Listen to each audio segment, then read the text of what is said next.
할렐루야. 민수기 34장 말씀 함께 나누겠습니다. 34장에서는 땅에 대한 분배에 대해서 말씀을 하십니다.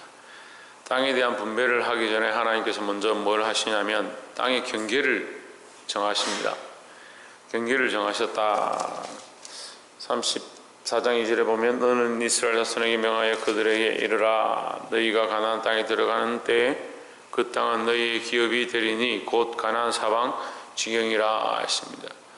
하나님께서 이 가나안 땅을 주실 것에 대한 약속을 하셨고 그 약속이 이제 이루어진다. 하나님께서는 땅을 주시겠다는 그 약속을 이루어 주셨습니다. 우리에게 하나님 나라를 주시겠다, 천국의 소망을 우리에게 분명히 주셨습니다. 우리가 이것을 믿음을 가지고 하나님 나라를 얻어야 하고 그것을 믿음으로 취했다면 들어갈 때까지 우리가 이 믿음을 잘 지키고 가야 된다라는 겁니다. 이 가나안 땅에 하나님께서 경계를 정하시는데 3절에 너희 남방은 에돔 곁에 접근한 신광야니 너희 남편 경계는 동편으로 여매 끝에서 시작하여 4절에 돌아서 아그라빔 언덕 남편에 이르고 신을 지나 가데스 바네아 남방에 이르고 또 하셀 아달을 지나 아스몬에 이르고 아스몬에서 돌아서 애굽 시내를 지나 바다까지 이르느니라 했습니다. 하나님께서 경계를 정확하게 이렇게 정하셨습니다. 경계를 왜 정했느냐? 하나님의 그 약속과 보호 안에 있어라 이 말이죠. 하나님의 약속과 보호를 넘어가면 위험하다는 거예요. 그래서 6절에 보면 서편에는 뭐가 있냐? 대해가 있다. 대해는 지중해입니다. 지중해의 바다를 경계로 하시고 또 애굽을 경계로 하고 오른쪽 편은 오른쪽으로 이제 동쪽으로는 이 레바논과 그 땅들을 이제 또 경계를 하고 있습니다. 그래서 지금의 이스라엘의 이 모양을 하나님께서 경계를 하게 하셨는데 첫 번째 우리가 알아야 될 것은 하나님은 약속을 이루어 주신다. 하나님께서 그 가나안 땅, 적과 꿀이 흐르는 땅에 들어갈 것이다 약속하셨기 때문에 내가 너에게 줄 것이다 약속하셨기 때문에 그 땅을 정확하게 약속하신 대로 주셨다라는 거죠. 근데 문제는 뭡니까? 하나님 주셨지만 사실은 다 취하지 못합니다. 나중에 가서 다 취하게 되지만 하나님 그들에게 주시겠다 했지만 그들이 다 취하지 못한다. 왜 취하지 못했느냐? 그들의 믿음이 연약해서 또 그들이 하나님 약속한 대로 다 그 땅을 다 점령하지 못했기 때문에 취하지 못하는 시간들이 걸리는 그런 부분들이 있게 됩니다. 우리도 마찬가지입니다. 하나님 우리에게 약속하셨고 하나님 나를 주시겠다 하신 것을 믿음으로 끝까지 붙잡고 받아야 될 줄 믿습니다. 그래서 하나님 나라의 소망과 또한 하나님께서 우리에게 주실 유업들을 반드시 받으시길 바랍니다. 또한 하나님께서 이 경계를 정하신 것은 두 번째는 하나님의 보호 아래 있어야 한다라는 겁니다. 그 땅이 우상으로 가득했기 때문에 하나님께서 심판하셨고 우리가 33장에서도 보았듯이 그들은 반드시 죽이고 그들의 우상들은 반드시 파하고 쫓아내라. 만약에 그들을 내버려두면 그것이 너에게 올무가 될 것이라 했습니다. 그럼 그들이 쫓아낸 경계 밖에는 여전히 뭐가 있다? 우상이 있고 이방인들이 있다라는 거죠. 그래서 하나님께서 약속하신 그 안에 있을 때에 하나님의 보호와 은혜가 있고 그 안에 이제 우상과 이것들을 다 쫓아내고 거룩한 백성들이 모여 있다라는 거죠. 이것은 경계의 의미입니다. 경계. 우리는 경계의 뜻이 또한 영적으로 구별한다는 의미를 가지는 겁니다. 하나님께서 이 레위기를 통해서 계속 우리에게 뭘 가르쳐 주시냐면 구별에 대해서 가르쳐 줍니다. 하나님이 드린 재물도 구별하고 사람도 구별하고 제사장도 구별하고 너희는 구별해야 된다. 첫째 난 것들은 구별해라. 특별히 하나님의 것이다. 구별에 대해서 가르쳐 줍니다. 그래서 하나님께서 하나님의 임재를 보여주실 때에 그 성막 안으로 경계를 정하십니다. 하나님 능력이 없어서 경계를 정하시는 것이 아니라 이것은 거룩한 곳이다. 이것은 나의 임재가 있는 곳이다. 아무나 들어오지 못하도록 하라. 너희가 들어왔다가 죽을까 하노라 이렇게 말씀하셨습니다. 하나님이 경계를 정하신다. 구별한다는 거죠. 이스라엘 백성에게 경계를 정하셔서 내가 너희를 보호하고 너희가 이 경계를 넘어가지 않도록 하는 것. 넘어가지 않는 이유가 뭐냐? 구별하기 위해서다. 이게 하나님께서 우리를 구별하기 원하신다는 거예요. 예수 믿고 구원받은 백성들은 세상과 구별되어진 삶을 살아야 되는 겁니다.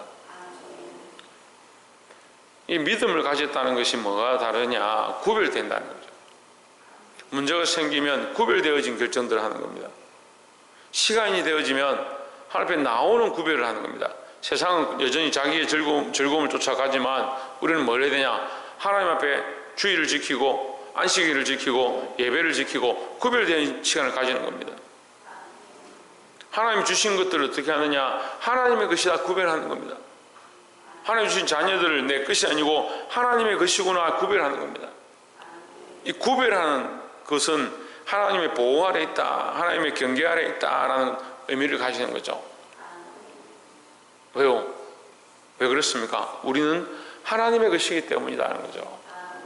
세상에 속해서 세상이 것이 되어지고 세상의 보호를 받는 게 아니기 때문에 우리가 이 세상에 있는 것처럼 보이지만 우리의 삶과 영혼, 육이 구별되어진 모습으로 늘 하나님 앞에 있기를 주의 이름으로 축원합니다.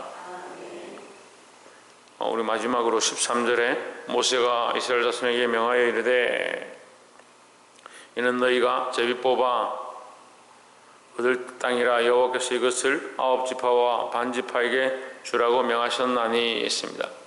자, 9지파 반에게 이 요단편 건너편 땅들을 하나님 주시는데 왜 9지파 반이냐? 9지파 반이면 이제 나머지 2지파 반은 어디 갔느냐? 2지파 반은 그 앞에 땅에 요단강을 건너기 전에 어제 말씀을 나눈 것처럼 이미 여기가 조사원에서 그 땅을 이미 얻었습니다. 얻었고 전쟁을 하러 나머지 남자들은 넘어오고 그 가족들은 거기 성을 짓고 머물러 두었습니다. 그러니까 나머지 이제 9지파 반만 여기서 나누면 되는 겁니다. 나누는데 제비를 뽑아서 나눈다. 이 제비 뽑기가 사실은 굉장히 성경적인 거예요. 제가 전에도 늘 말씀드렸지만 교회는 민주주의가 아닙니다. 민주주의는 세상의 방식인 거죠. 이게 할 수만 있으면 우리가 많은 사람들에게 같은 마음을 가지고 할 수 있도록 하기 위해서 기도하고 이렇게 투표를 한다든지 민주주의를 주장하는 것이지 교회는 민주주의가 아니에요. 예수 그리스도가 머리인 거죠. 우리가 할 수만 있으면 이들이 다 같은 마음을 품고 한 마음을 품어서 기도하는 마음으로 하나님 뜻을 이루자 이렇게 해서 민주주의를 주장하는 거지.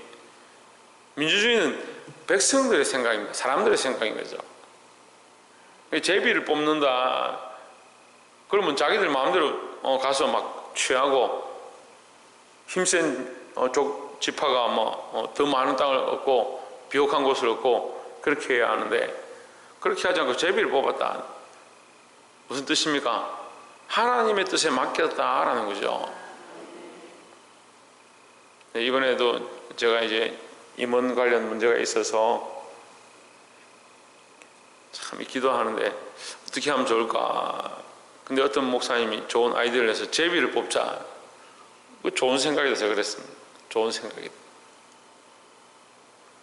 자기들끼리 서로 나가겠다는, 끝까지 서로 나가겠다는. 제비를 뽑아라, 제비를. 이 사람의 방법으로는 해결이 안 되는 거예요. 설득을 하고 설명하고 해도 안 되더라고요. 제비를 뽑는 겁니다. 제비를 뽑는다는 것은 세상 사람들이 볼 때는 우연에 맡기는 것처럼 보이지만 우리의 관점에서는 하나님의 뜻에 맡기는 겁니다. 우리가 이 말씀에 보면 이 백성들 대표 주자들 세우고 특별히 엘라살과 여호수아 앞에서 17절에 보시면 너에게 땅을 기업으로 나눌 자의 이름이 이러하니 제사장 엘라살과 눈의 아들 여호수아니라 했습니다. 여호수아와 엘라살을 세워서 12명 지금 각 지파의 대표 9지파 반 그 대표들을 불러가지고 제비를 뽑습니다. 제비를 뽑으면 자기 능력과는 관계가 없는 겁니다. 제비를 뽑는데 자기 능력이 여기 주장되어 가지고 뭐 내가 뽑고 싶은 데를 뽑을 수 있는 게 아니잖아요. 그러니까 이것이 뭡니까? 하나님께 맡겨진 삶에 대한 모양이다라는 거죠. 우리는 늘 범사에 하나님께 맡기는 습관들을 가져야 합니다. 우리가 이 삶에 너무 내 뜻대로 내가 생각하는 대로 머리를 너무 많이 굴리고 너무나도 나에게 완벽한 방법들을 선택합니다. 우리는 하나님 뜻에 맡기고 하나님께 묻고 하나님께 기도하고 하나님께 의뢰하고, 그러니까 기도는요 내 뜻을 구하는 게 아니고 하나님 뜻을 구한다라고 했습니다. 누구에게 맡기냐? 하나님께 맡기는 겁니다. 문제가 있으면 하나님 앞에 나와서 기도하십시오.